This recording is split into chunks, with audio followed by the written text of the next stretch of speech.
आज़ाद नाज़रीन प्रोग्राम आज मुबारक के साथ इरफान अहमद खान साहब जर्मनी से हमारा साथ देंगे। अस्सलाम वालेकुम खान साहब। नूर खान साहब, ये जो वली अहद थे सऊदी अरब के, उनका दौरा क्यों मुलतवी हो गया? कोई आगे पीछे डेट हो गई? ये क्या चक्कर चला ये? देखें, जो इंटरनेशनल लेवल पे कहा जा रहा है वो तो यही बताया जा रहा है कि वो जो G20 कॉन्फ्रेंस हो रही है इंडोनेशिया में, उसमें मसरूफ है। फिर वो एशिया पैसिफिक कॉन्फ्रेंस है, उसमें मसरूफियत की वजह से उन्हें ये दौरा जो है कैंसिल किया है। लेकिन ये सिर्फ सफारती जबान है। जहां तक मैं समझता हूँ कि जो पाकिस्तान ने जो 2019 में जब ये आए थे जी सऊदी अरब के किंग, तो इन्होंने कराची के अंदर बहुत बड़ी रिफाइनरी लगाने के लिए एक एग्रीमेंट किया था पाकिस्तान के साथ। वो कहते पाकिस्तान की हिस्ट्री में इतनी बड़ी सरमायाकारी नहीं थी जी भाई। वो जो मामला है वो आगे नहीं चल सका, और वो उसमें हमारी जो कानूनदानी और ये ब्यूरोक्रेट जो है ये इसमें हायल हो जाते हैं। तो जो बड़ी सरमायादार कंपनी, जो लोग सरमाया लेके आ रहे होते हैं ना, वो रास्ते की रुकावटें बर्दाश्त नहीं किया करते, वो इनको पसंद नहीं किया करते जी। आप देखें गुजरात के अंदर जब ये मोदी वजीर आला था, इसने जब ओपन दुनिया को दावत दी कि आए हमारे पास सरमायाकारी करे, तो इसने हर किस्म की रुकावटें दूर कर दी थी। इसने वन विंडो जिसे कहते हैं वो एक्शन रखा था, और ये खुद उसमें इन्वॉल्व था। कई जगह खुद गया कंपनियों से बड़ा बातें करने के लिए। उनका जी लॉ लगाना क्या है, आपने जितनी जमीन चाहिए हम जमीन देते हैं, जितने साल के टैक्स की छूट चाहिए वो देते हैं, आप सरमायाकारी करें, इंडस्ट्री लगाएं, यहाँ पे हमारे लोगों को रोजगार मिले। 5 साल में गुजरात की हालत बदल दी थी उसने सर। हमारे यहाँ अभी तक वही सिस्टम है कि भाई 100 रुकावटें जो है वो वहां खड़ी हो जाती हैं। अभी भी टोयोटा है, दूसरी कंपनी है जो पुर्जे बनाना चाहती थी, उनमें भी यही रुकावट है कि इतने साल तक आप हमें, वो चाहते हैं टैक्स फ्री लोन दें आप हमें जी। सारी दुनिया में दस्तूर है कि जो इंडस्ट्री लगाता है उसको शुरू में टैक्स रिबेट दिया जाता है कि भाई 5 साल 3 साल वो कोई टैक्स नहीं देगा। आपके बंदों को मुलाजमा देते हैं, उनको तनख्वाहें देते हैं, उनके ऊपर इनकम टैक्स कटता है इससे भी। और ऐसी रुकावट जो बताई जाती है वो ये है कि इस मामले में भी आई है। और अब दोबारा जो शहबाज शरीफ साहब गए थे, उनको राजी करके आए थे कि हाँ हम इसको दोबारा शुरू करेंगे, और वो उसकी कहना चाहिए कि स्टार्टिंग के लिए जो मुआहदा होना था या उस पर जो कार्रवाई होनी थी वो फिर डिले है, और जिससे वो तंग पड़ गए। और उन्होंने एकदम बजाय से वो तो शुरू होती है तो किसी की बात सुनना, उन्होंने उठा के वो कैंसिल कर दिया है। असल में बात यह है कि दुनिया के हालात बड़े बदल गए हैं टेक्नोलॉजी की वजह से, तरक्की की वजह से हर कोई काम में तेजी आ गई है। हमारा जो सऊदी अरब है वहां पे एक वक्त तक तो वहां के आले सऊद की औलाद जो थी सऊद की, वो कुरान थी।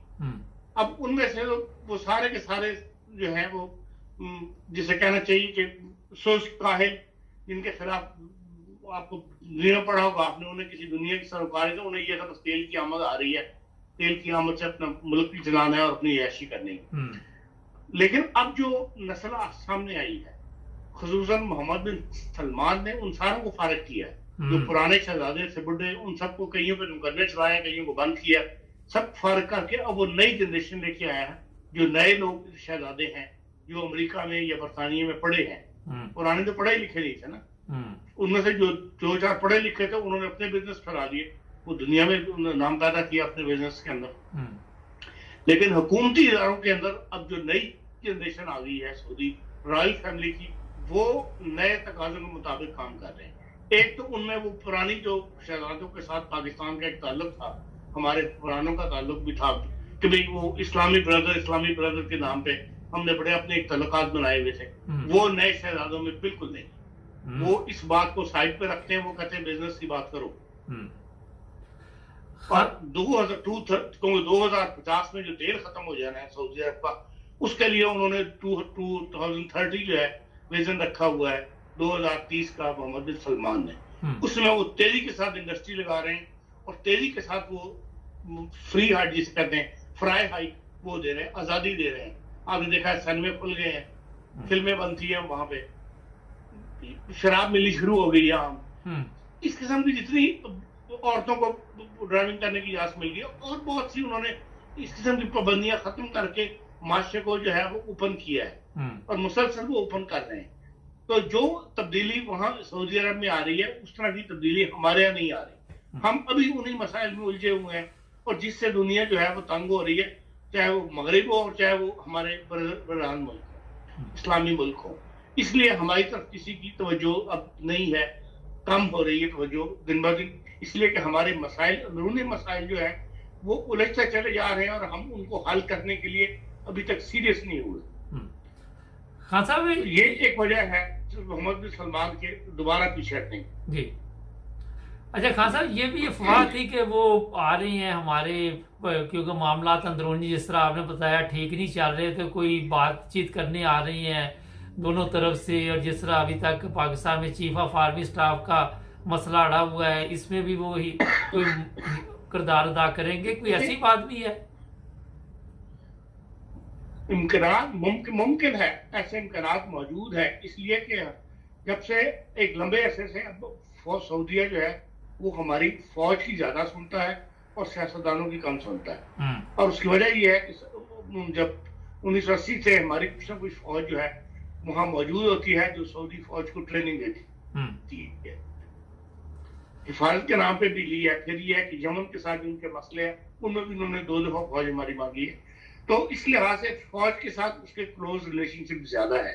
वो बहरहाल निगाह तो रखते होंगे, सारे रखते हैं एक दूसरे पे कि भाई कौन आ रहा है, कि इनके ऊपर किसको लेके आ रहे हैं। तो मुमकिन है कि उन्होंने कोई ना कोई तजवीज दी हो, इसमें वही कोई नहीं है इस मामले के अंदर।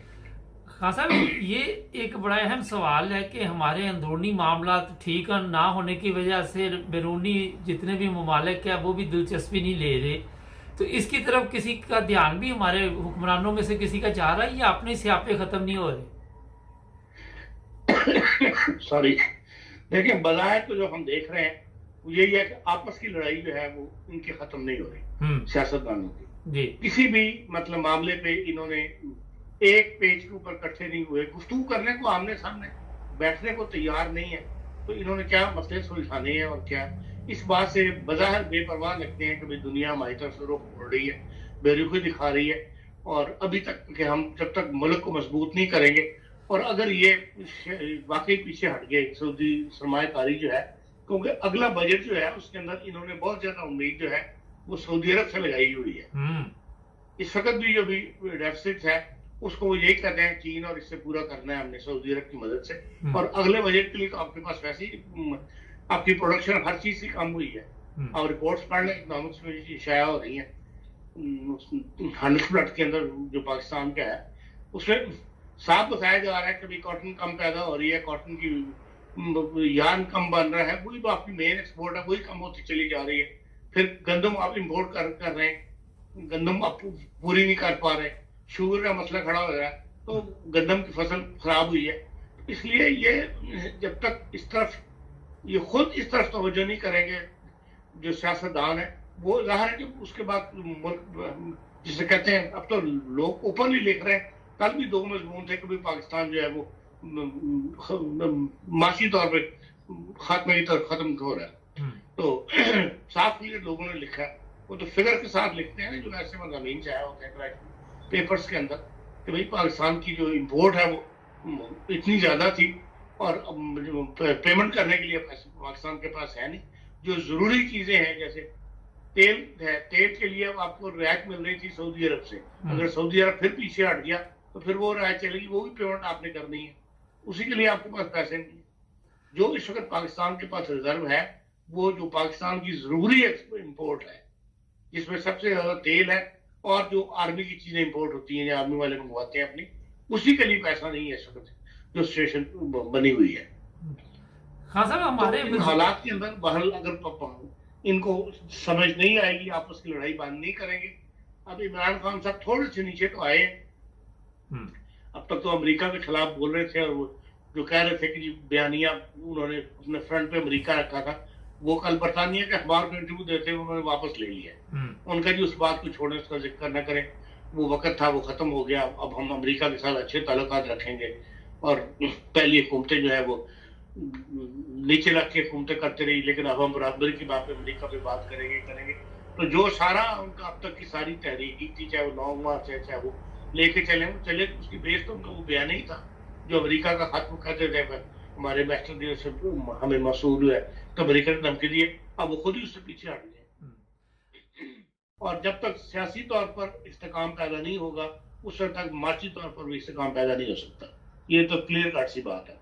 खान साहब, हमारे वजीर आजम साहब तो बड़े दौरे कर रहे हैं, कभी कहीं, उसके बावजूद क्या परेशानी है कि लोग इनके साथ तावन नहीं कर रहे? क्या मसाइल? देखें, उन्होंने दौरा कहाँ का किया, उन्होंने वहाँ मिस्र गए तो वो तो एक कॉन्फ्रेंस थी, वो अटेंड की थी। लंदन आए हैं अपने भाई से मशवरे करने के लिए आए हैं, सियासी शटअप से मुताल्लिक।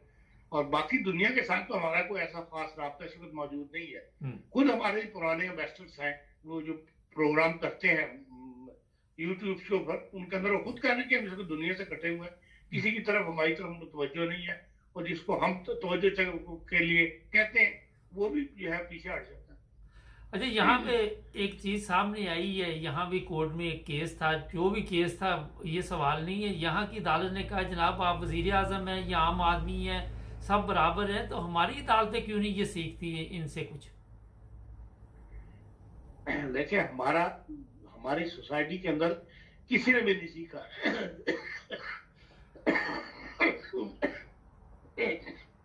Sorry, no problem. ना अदालतों ने सीखा, ना सियासतदानों ने सीखा, ना हमारी जिसे कहना चाहिए ब्यूरोक्रेटों ने सीखा जिन्होंने हुकूमत चलानी होती है। यहाँ का सिस्टम बिल्कुल और है। यहाँ जो बंदा अदालत में आ जाता है वो जज के सामने उसकी दोनों की एक हैसियत है, दोनों पार्टियों की, चाहे वो कोई हो, कितना बड़ा इंसान क्यों ना हो। और लेकिन हमारा तो ये है कि हमारे तल्लुकात चलते हैं और वो हमारे जज खड़े हो जाते हैं जब सियासी लीडर अंदर दाखिल हो बाज दफा। तो यहाँ की बिल्कुल सिस्टम ही और है दुनिया, जिसको हम सीखने के लिए तैयार हैं। लेकिन खान साहब, कभी किसी ने इसको अदालती निज़ाम को मजबूत करने की कोशिश भी नहीं की ना पाकिस्तान के? देखें, इस मामले में बैरूनी दुनिया ने भी पाकिस्तान की मदद करने की कोशिश की है। जो अदालती निज़ाम है उस पर भी रिपोर्ट्स बनी है। जो इलेक्शन का हमारा सारा कारोबार है, ये सिस्टम है, उसके ऊपर भी रिपोर्ट्स बनी है। यूरोपीय यूनियन का बकायदा 12 मरमों का वफद जहाँ जाके पूरे हमारे इलेक्शन के तरीकेकार के मतलब उन्होंने इनको तजावीज दी है स्टडी करके। उसका वो जो चेयरमैन था उस वफद का, वो भी जर्मनी का ही है, यहाँ के काल्सरूहे के पास रहता है। उसने मेंबर्स यूरोपीय यूनियन का, उसने मिशेल गाला, उसका नाम है डॉक्टर मिशेल गाला, शेडेव का है, वो कितनी दफा पाकिस्तान जा चुका है। उसके बाद यहाँ आने के बाद उसके साथ कई दफा हमारी डिस्कशन हुई है, उसे वो रिपोर्ट्स भी दिखाई है जो उसने लिखी हुई है, लेकिन वहां कोई अमल करने के लिए तैयार ही नहीं है। आपने अपने मुल्क के अंदर से लोगों ने रिपोर्टें बनाई, डॉक्टर इशरत हुसैन ने रिपोर्ट बनाई आपकी ब्यूरोक्रेसी को ठीक करने के लिए, कुछ भी नहीं हुआ, घर आके बैठ गया, कोई अमल करने को उस पर तैयार नहीं किसी बात के ऊपर। आखिर उसने रिजाइन कर दिया, हालांकि स्टेट बैंक का गवर्नर रहा था। इस तरह अदलिया से मुताल्लिक भी बहुत दफा कमीशन बने हैं, रिपोर्ट्स बनी है, लेकिन कोई अपने आप को तब्दील करने पे तैयार नहीं। कोई अपनी, जिसे कहते हैं ना, मख्त, जो अपनी ताकत है वो छोड़ने पे तैयार नहीं। हाँ सर, 14 दिन बाकी रह गए हैं तकरीबन, चीफ ऑफ आर्मी स्टाफ का अभी तक नाम सामने नहीं आया। इसमें आप क्या देखते हैं, क्यों डिले हो रहा है? नहीं, हुकूमती तौर पे तो डिले नहीं हो रहा, क्योंकि वो उनके पास राइट है कि वो 28 नवंबर को अनाउंस करते हैं किसी बात के लिए, लेकिन उलझे हुए माहौल के अंदर माहौल को दुरुस्त करने के लिए जो टेंशन चल रही है, बेहतर ये था कि पहले अनाउंस कर देते। अब आर्मी का जो पिछले 3 दिन पहले इजलास हुआ है, जिसमें तमाम कोर कमांडर्स और मेजर जनरल तक शामिल हुआ है, इतनी बड़ा इजलास कम ही होता है आमतौर की, तो जो कोर कमांडर कॉन्फ्रेंस उसमें सिर्फ लेफ्टिनेंट जनरल शामिल होते हैं, लेकिन कहा जा रहा है कि इसमें मेजर जनरल्स भी शामिल थे। और आर्मी ने अपना मशवरा दे दिया हुआ है। ये कहा जाता है कि 3 नाम आर्मी ने जो सीनियर 3 जनरल से वो फाइल कर लिए हुआ। अब फैसला तो हुकूमत ने कर रहे हैं, देखें हुकूमत क्या फैसला करती है, कब फैसला करती है। अभी तो वो अप्रूवल लेके आए हैं वहां से नवाज शरीफ साहब से, उसके बाद उसके ऊपर इत्तेहादी हुकूमतों की डिस्कशन होगी। कहा यह जाता है कि जरदारी साहब जो है वो बहुत जूनियर बंदे को बनाना चाहते हैं, जो उनका मिलिट्री सेक्रेटरी रहा था, लेफ्टिनेंट जनरल आमिर, और उनकी राय उस तरफ है, और जो है नून लीग वो सीनियर्स में से बनाना चाहती है। तो अब ये आपस में इन्होंने बैठ के तय करना है, जितनी जल्दी तय कर लेंगे उतनी अनाउंसमेंट हो जाए, वो उसके लिए ज्यादा बेहतर है। अच्छा, अगर लेकिन आर्मी का मशवरा बानो 3 सीनियर जनरल्स के बारे में है। अगर जो 3 नाम भेजे हैं, अगर नवाज शरीफ नहीं मानता उन तीनों को, तो फिर कोई और मसला शुरू हो जाएगा। नहीं देखिए, हो सकता है आर्मी ने अपने तौर पे कोई ना कोई स्टेप उठाने के लिए मशवरा किया हो। तो भी अगर हमारी बात नहीं मानते, जब हमें ही कहते हैं सियासत में आपने दखल नहीं देना, हम पीछे हट गए हैं और हम अकॉर्डिंग टू रूल चलने के तैयार हो गए हैं कि जो हमारी हदूद है हम उसी में रहेंगे, तो फिर सियासतदानों को भी तो ऐसे ही फैसले करने चाहिए ना।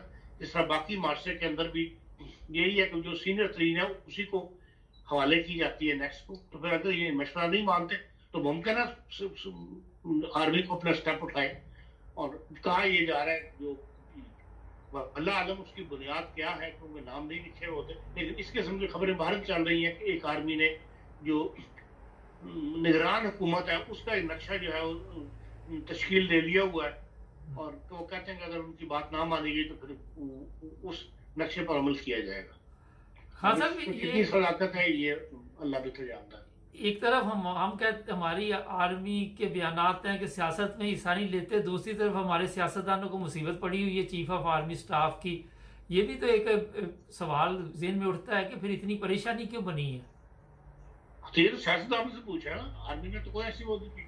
जो सियासतदानों को चाहिए कि भाई अव्वल तो जो कानून कहता है उसमें तो वज़ीर आज़म का हक है, वो जिसको चाहे बना दे, और उनको बना के अब तक अनाउंस कर देना चाहिए था, ताकि ये सारी जो खौफ की फिजा है या एक दूसरे के साथ जैसे कहते हैं टेंशन की फिजा पैदा हुई है वो खत्म हो जाती। लेकिन वज़ीर आज़म साहब भी मुमकिन है वहां से आने के बाद आज वो वापस तो पहुंच गए पाकिस्तान, 1-2 दिन के अंदर अनाउंस कर दें। हाँ साहब, एक बड़ा अहम सवाल है कि जब एक जूनियर को आप इतना ऊपर लेके आते हैं तो उस पर सीनियर के जज्बात को कोई तकलीफ नहीं पहुंचती। वैसे एक अखलाकी सवाल है। लाजिम पहुंचेगी, लाजिम पहुंचती है। इसीलिए जो रिवायत यही है कि वो रिटायर हो जाते हैं, अपने आप को रिटायरमेंट ले लेते हैं कबल उस वक्त। कहते हैं कि जनरल अली खान बहुत काबिल जनरल था पाकिस्तान का, लेकिन ये उसको नहीं बनाया तो उसने फिर पूरे मुशर्रफ को बना दिया गया था, तो उसने रिजाइन कर दिया था। हाँ तो ये भी अगर ऐसा होगा तो फिर जो ऊपर के जनरल सारे अपने आप को रिटायरमेंट ले लें। हाँ साहब, ये बताइए जर्मनी के क्या हालात है आजकल, बेहतर हुए हैं कुछ? जिस तरह महंगाई बढ़ती जा रही थी, थोड़ा सा मैंने कहा ये भी बता दे जर्मनी का। देखिए, जर्मनी के अंदर महंगाई तो मुसलसल बढ़ रही है, कमी होने का तो सवाल ही कोई नहीं। सिर्फ ये था कि शायद कहीं रुक जाती, लेकिन मुसलसल जो है वो बढ़ रही है और वार्निंग आ रही है। अब ये देख लें कि बिजली के बिलों के अंदर ही उन्होंने 1 जनवरी 2023 से सबको कह दिया कि भैया आपका बिजली का बिल जो है वो डबल आएगा। उसकी बकायदा बुनियाद बना के उन्होंने लेटर्स जो है वो लिखे हुए घरों के अंदर आ गए होंगे, आपको भी आ गया होगा। तो महंगाई तो बढ़नी है, लेकिन अब ये है, कहा ये जा रहा है कि भाई अब ये जो इंडोनेशिया में कॉन्फ्रेंस हो रही है G20 की, उसमें जा तो नहीं रहा रूस, लेकिन फ्रांस, चीन और वो जो है अमेरिका, ये इनकी जो मुलाकात होनी है तय हुई है, उसमें कहा जा रहा है कि भाई इस तरफ जंग को बंद करने की तरफ जो है दुनिया का नुकसान हो गया, खुद मुल्कों की कमरें टूट गई हैं, तो इस जंग का कोई ना कोई हल जो है वो निकालने की तरफ सोच की जाएगी कि भाई पहले तो अभी तक तो रूस भी साथ नहीं बैठ रहा था, चीन भी साथ नहीं बैठ रहा था, लेकिन यह है कि अब जो कल ही मैंने आर्टिकल पढ़ा उसमें ये कहा जा रहा है, मैं हैरान हूँ कि इन्होंने जर्मनी को क्यों बाहर रखा। हालांकि फ्रांस और अमेरिका के तल्लुकात इतने नहीं है जितने कि जर्मनी और अमेरिका के तल्लुकात है, लेकिन बाहर महकमों के हवाले से कि उसने बड़ी कोशिशें करके तो अब इस बात पे राजी किया कि ये तीनों जो है उसको कंफर्म तो कर दिया चीन के वजारत खारजा ने कि हाँ चीनी सदर जो है वो उनसे मुलाकात करेंगे चीनी अपने इंडोनेशिया में जो बाइडेन के साथ। और जो अमेरिकन वजारत खारजा उसने आज मंडे के दिन कहा था कि हम इसके ऊपर अपनी कंफर्मेशन जो है वो जारी करेंगे। तो देखें, अगर हालात बेहतर मुमकिन है बेहतर हो जाए तो फिर ये जो महंगाई का सैलाब आया हुआ ये कुछ थम जाए। चलें, बहुत शुक्रिया खान साहब ने टाइम दिया, थैंक यू। नाज़रीन, ये इरफान अहमद खान साहब बड़े अच्छे तरीके के साथ उन्होंने बताया जो हालात चल रहे हैं हमारे पाकिस्तान के, दुनिया के, जर्मनी के। मसाइल ही मसाइल हैं, अभी तक कोई पाकिस्तान के जो इतने मसाइल इकट्ठे हुए हैं हाल नज़र तो आ नहीं रहा। देखते हैं आने वाले दिनों में क्या होता है। जुड़े रहे हमारे साथ, चैनल को सब्सक्राइब करें।